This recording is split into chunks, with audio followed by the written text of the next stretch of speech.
Welcome to the Wealth is in the Details podcast. In this podcast, financial planner Peter Raskin helps families and business owners understand and prepare for their wealth journey. Along the way, thoughtful and detailed planning can provide clarity and confidence as clients confront a multitude of financial decisions. Listen in as Peter shares stories and insight into people's wealth journeys. Now, let's get into today's podcast. Hello and welcome to Wealth is in the Details with Peter Raskin from Raskin Planning Group. Peter, how are you today? I am great. It's across the country. It's a pretty, at least northern part of the country. It's a pretty darn cold period of time. Arctic blasts are coming in, and you're in Nebraska, and my understanding it's cold. It is frigid. The wind chill lately has been just like 40 below zero, which is just crazy. And I know you've got family in cold spots around the country, and we've got some family down in Texas, and they're actually experiencing really, really cold temperatures too. It's just crazy.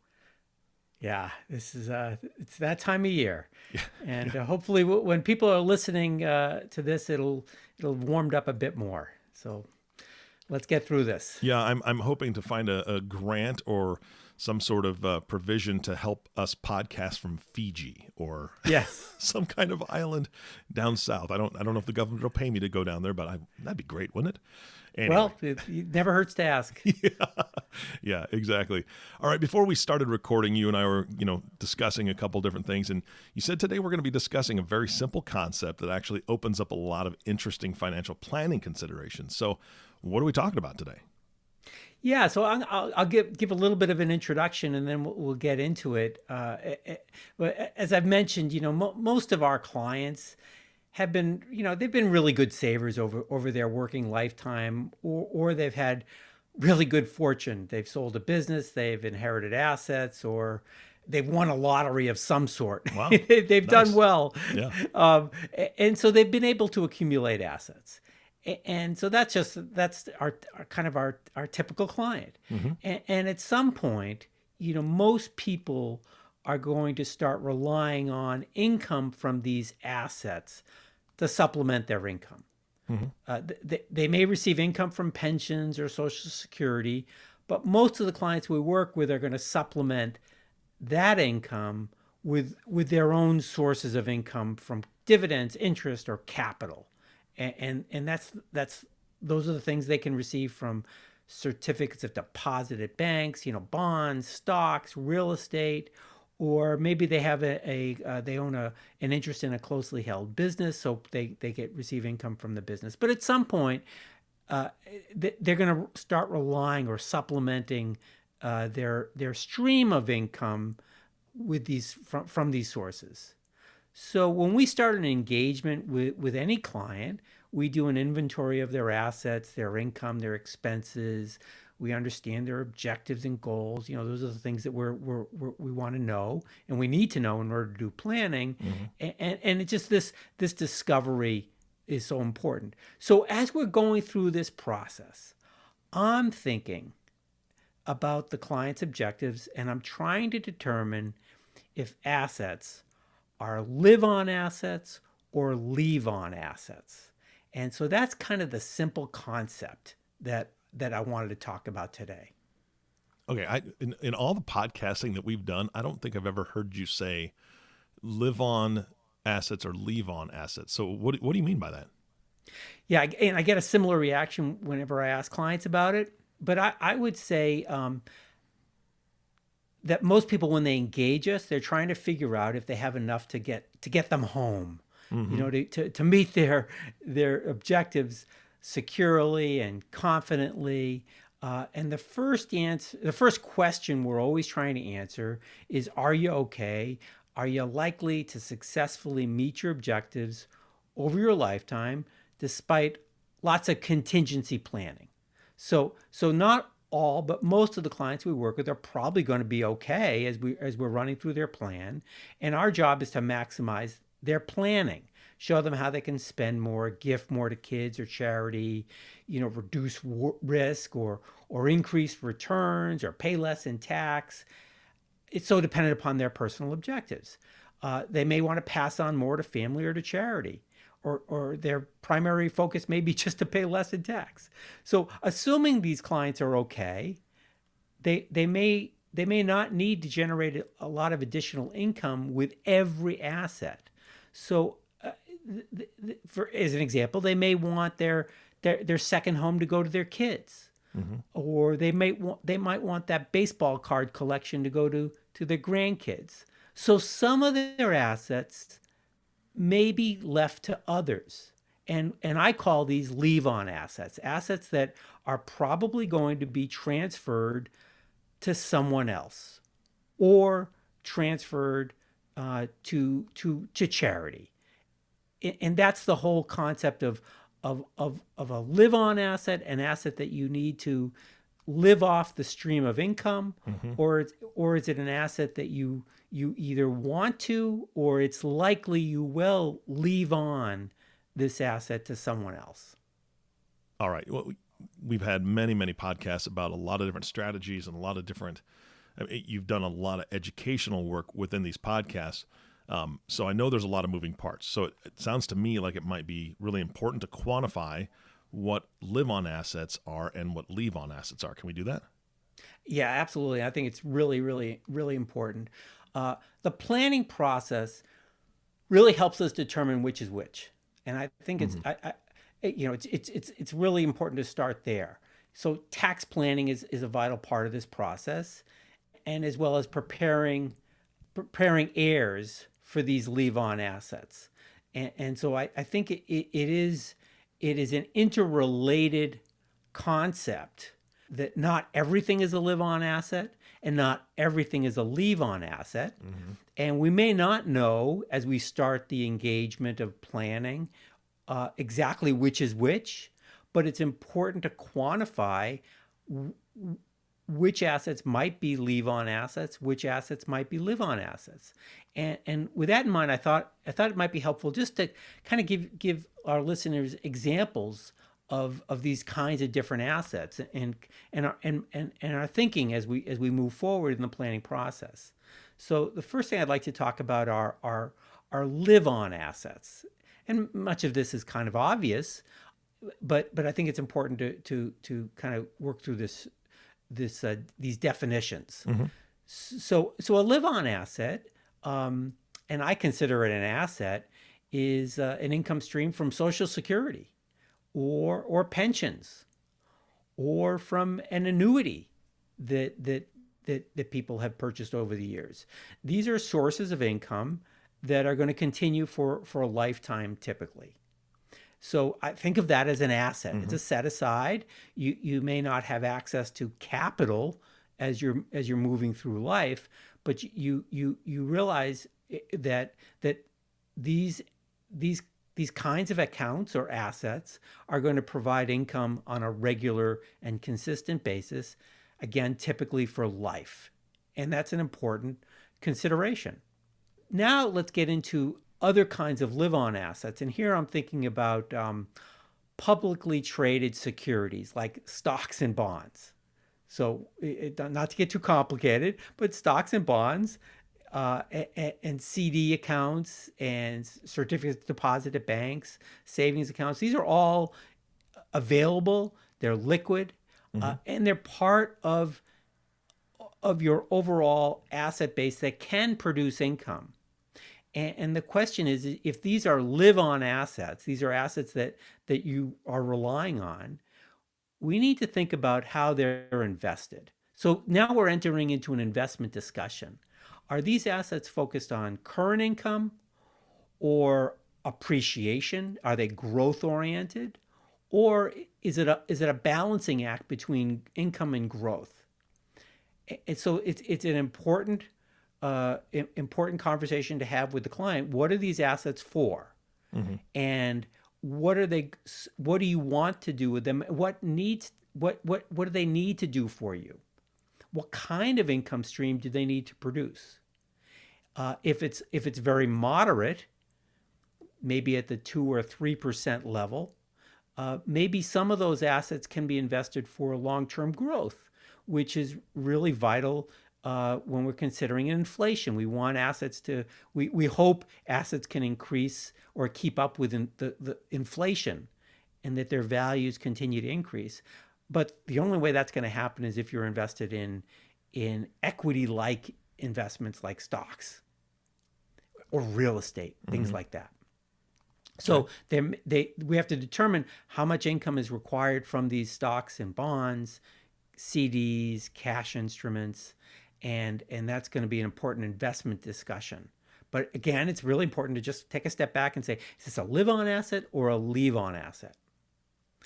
The next kind of account, and this is, I think, so important to at least consider, is your qualified retirement assets. So here I'm talking about your 401k plans, your profit sharing plans, your IRAs, anything that is in a tax sheltered environment. And if these are traditional retirement accounts, unfortunately, there's a huge embedded tax lien on these accounts. And what I mean by that is most IRA accounts, most 401k plans that our clients have never been taxed. And when you start taking money out of them at some point in time, they're going to be taxed. And matter of fact, the government forces you to start taking distributions from these accounts starting at age 72. And that is an important consideration. And just to give you a sense, at age 72, if you have $1 million in your individual retirement account, your required minimum distribution is about $39,000 in that year. And assuming that the account kind of continues to grow and stays at that $1 million range, the required minimum distribution goes up each and every year. And now we have a tax question. Will this additional income drive you into a higher marginal tax bracket? Or will this additional income increase your Medicare costs?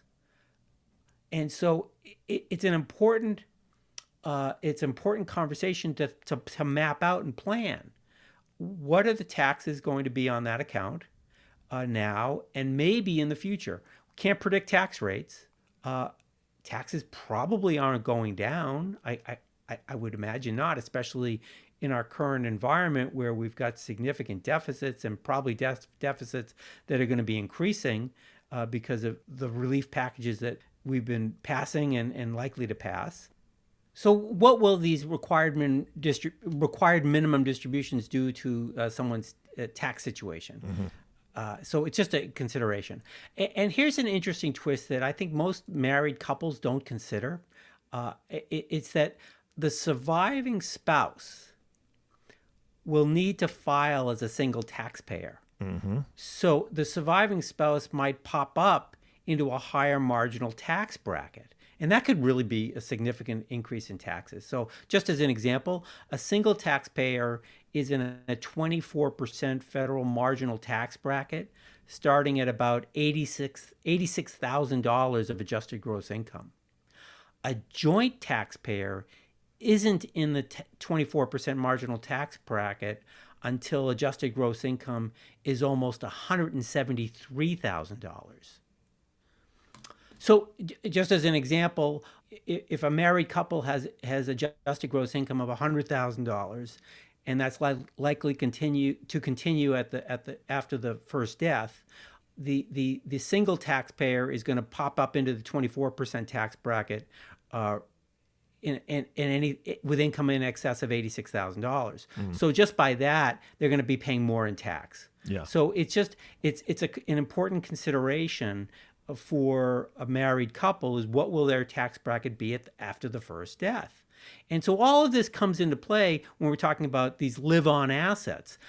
Maybe you start taking money out of your retirement plans earlier than age 72. Maybe you start taking it out if you've retired earlier, let's say at age 63, 64, 65. Maybe you start taking out money prior to the point in time where you have to start taking it in order to keep you in a lower tax bracket. So those are our live-on assets. I just want to briefly talk about closely held businesses or even real estate. If these are live-on assets, I think a question that's really important is who's going to manage these assets as you age.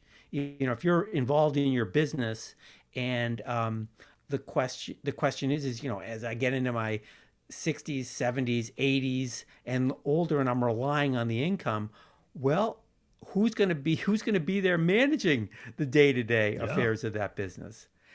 Or if it's a piece of real estate, you know, my experience is that real estate is a fantastic asset if you're managing it, if you're enjoying managing it. But geez, as you get older, sometimes the pleasure of managing goes away. And then the same question is who's going to manage it at death. So I think these are things to consider. Peter, I know we've recorded an entire series of podcasts about business succession planning, and I think this kind of matches what you're talking about now. I think these might be of interest to business owners and listeners. Yeah, I agree. I also have a white paper on the website raskinplanning.com about succession planning, and I think it's a really important, relevant discussion. So I would suggest that a listener who's interested kind of scroll through recent podcasts that might be applicable to their situation. I think they might be helpful. Yeah, absolutely. Now, so we're still on live on assets, and I think one of the things I just want to briefly talk about and mention is just that it's really important to protect these live on assets. You know, we want to make sure that they're there if we need them and when we need them.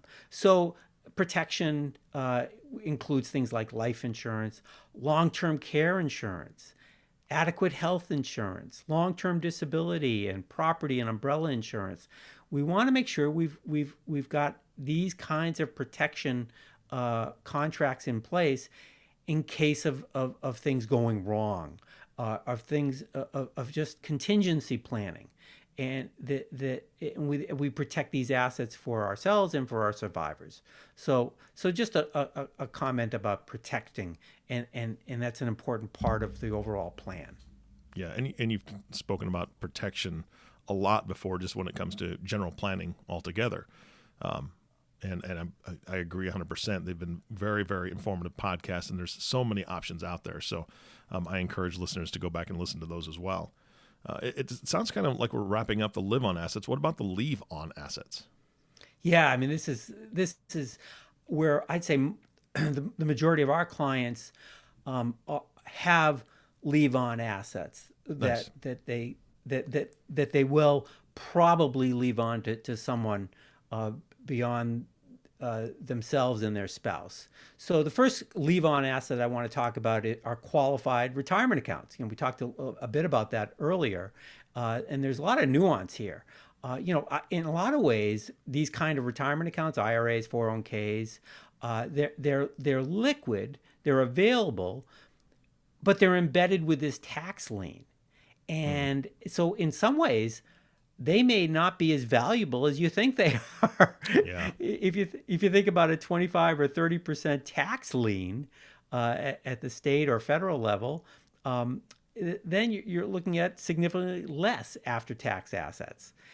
And so it needs to be considered, which assets are you leaving on, and maybe that's the retirement plans are the least valuable. I think another consideration is that these retirement accounts have to be distributed to non-spouse beneficiaries within 10 years after they inherit them. So I die, my retirement accounts go to my wife. At her death, these retirement accounts need to be distributed to my 3 kids within 10 years completely. And so they're going to be taxed on these assets in a pretty compressed time. And so that's part of their tax planning, how quickly they begin to liquidate that account. And then we have an investment planning decision. You know, are these assets invested for growth or income? Maybe if it's a leave-on asset, we want these to grow. Maybe if it's an income need, we want more income. Maybe from an asset allocation perspective, diversification. We want our income producing assets invested within our IRA and retirement accounts, and our growth oriented assets invested in non-retirement accounts. I call this asset location planning. And again, it's just understanding which are the leave-on assets and which are the live-on assets.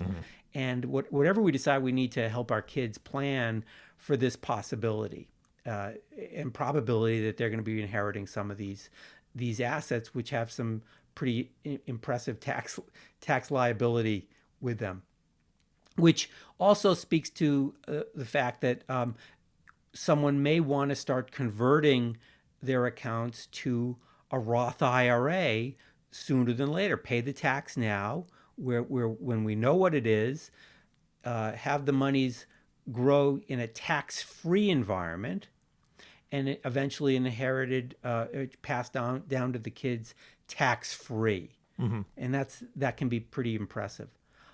One final comment about a leave-on asset in a retirement account is some of our clients are actually taking annual distributions. They're in their early 60s or 70s, and they use those distributions because they don't think they're going to need them for their current income. They use those distributions to purchase life insurance, which can create a significant tax-free asset, which can be left to the kids. Yeah. So if you're trying to create wealth, life insurance is a great vehicle for that. Still on retirement plans, for these tax reasons, my experience is that retirement plans are often used for charitable purposes. So consider, if you've got a leave-on asset and it's a retirement account, consider leaving that to a charity or to your donor-advised fund. It's a very tax-efficient way to pass on assets. Yeah, and you've spoken about donor-advised funds on previous podcasts. Those are, to me, that's a fascinating conversation. So listeners, please go back and find that podcast as well. You'd be surprised at how flexible and important that could be.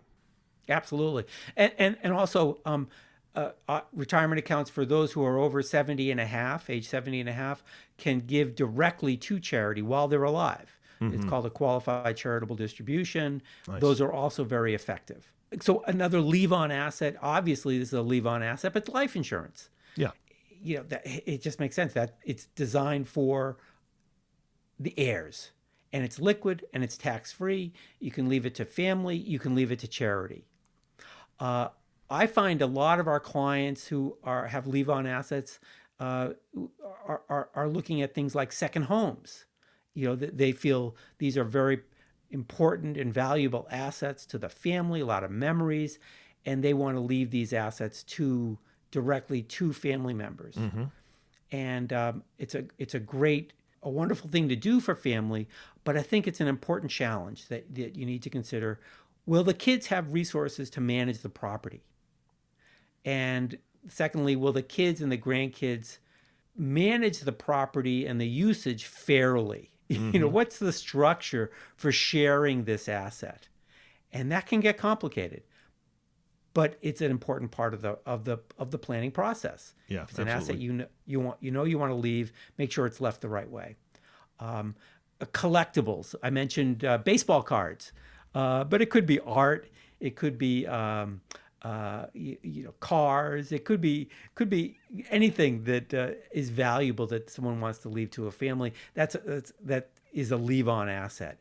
Again, but that needs to be structured in the proper way. The other consideration for assets, especially stocks and bonds and real estate, collectibles, businesses, is the fact that there could be highly appreciated assets here, meaning that there's embedded capital gains. If the assets are sold while someone is alive, they pay big capital gain taxes. So it's an important part of the discussion and the planning. If it's a leave-on asset, do you keep that asset until you've passed away? Because if you do that, the asset gets a step up in basis, meaning that there would be no capital gain upon sale once the beneficiary inherits that asset. And so if you own a second home, very valuable, but has a lot of capital gain, if you hold that until death and then sell it after death, there would be no capital gain tax due on the sale of that property subsequent to death. The same with stocks and collectibles and real estate. And so these are just a part of the process of determining which are leave-on assets. What are the tax ramifications to the beneficiaries? Mm-hmm. And then, are these assets that are going to continue to grow? Are they likely to grow quickly?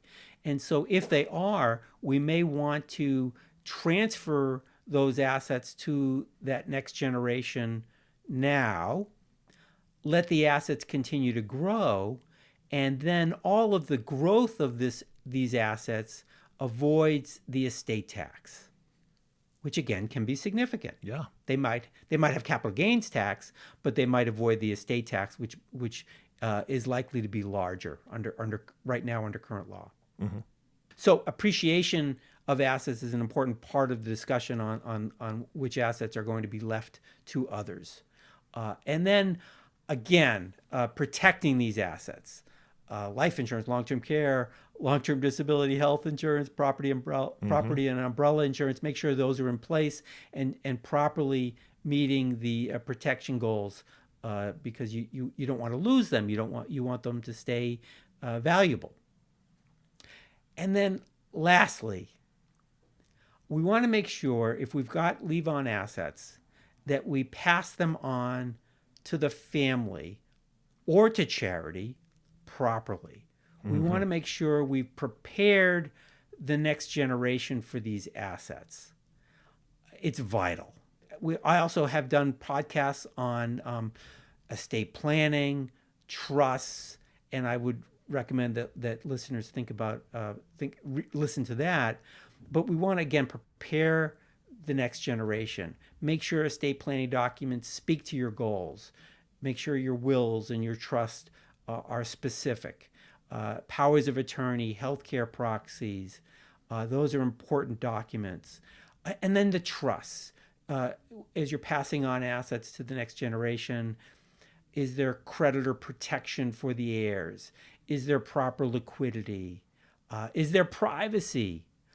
Are you being fair with all the children?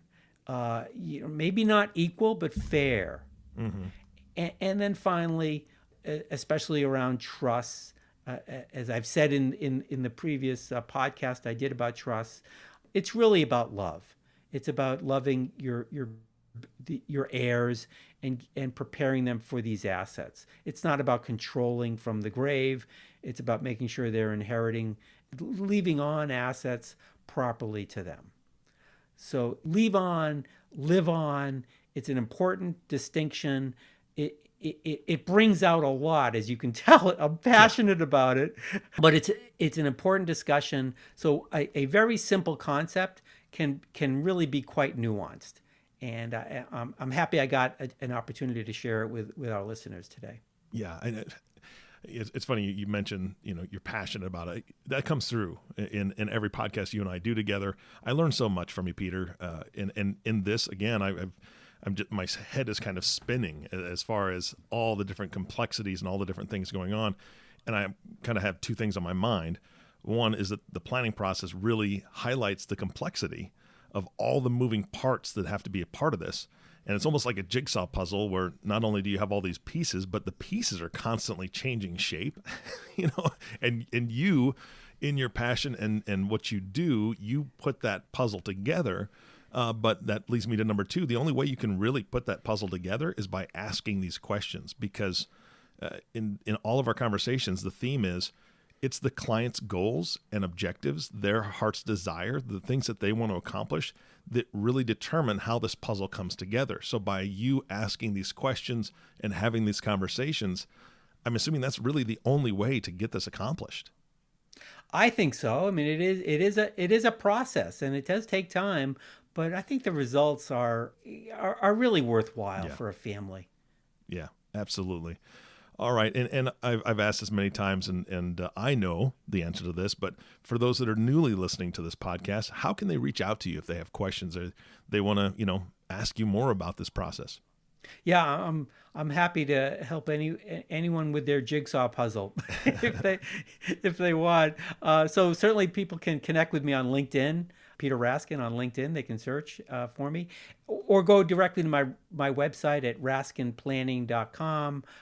We've got 52, 53 podcasts published there now, and you can our contact information. We've got white papers, and so a great way to reach out and make a connection to us. Absolutely. Peter, thank you so much for your time again today. Again, another very robust and thorough podcast. I appreciate it. Thanks, Eric. Thank you. You bet. Stay warm. Absolutely, Peter. I wish you and your family all the best, and stay warm wherever you're at, for sure. And of course, the last thank you goes to you, the listening audience. Thank you so much for tuning in and listening to the Wealth is in the Details podcast with Peter Raskin. If you have not subscribed to the podcast yet, please click the subscribe now button below. This way, when Peter comes out with a new podcast, it'll show up directly on your listening device. This makes it much easier to share these podcasts with your friends and family. Again, thanks so much for listening today. For everyone at Raskin Planning Group, this is Eric Johnson reminding you to live your best day every day, and we'll see you next time. Thank you for listening to the Wealth is in the Details podcast. Click the subscribe button below to be notified when new episodes become available. The information covered and posted represents the views and opinions of the guest and does not necessarily represent the views or opinions of Lincoln Financial Advisors Corporation. The content has been made available for informational and educational purposes only. The content is not intended to be a substitute for professional investing advice. Always seek the advice of your financial advisor or other qualified financial service provider with any questions you may have regarding your investment planning. Peter Raskin is a registered representative of Lincoln Financial Advisors. Securities offered through Lincoln Financial Advisors Corporation, a broker, dealer, member SIPC. Investment advisory services offered through SageMark Consulting, a division of Lincoln Financial Advisors, a registered investment advisor. Insurance offered through Lincoln affiliates and other fine companies. Raskin Planning Group is not an affiliate of Lincoln Financial Advisors. Lincoln Financial Advisors Corporation and its representatives do not provide legal or tax advice. You may want to consult a legal or tax advisor regarding any legal or tax information as it relates to your personal circumstances.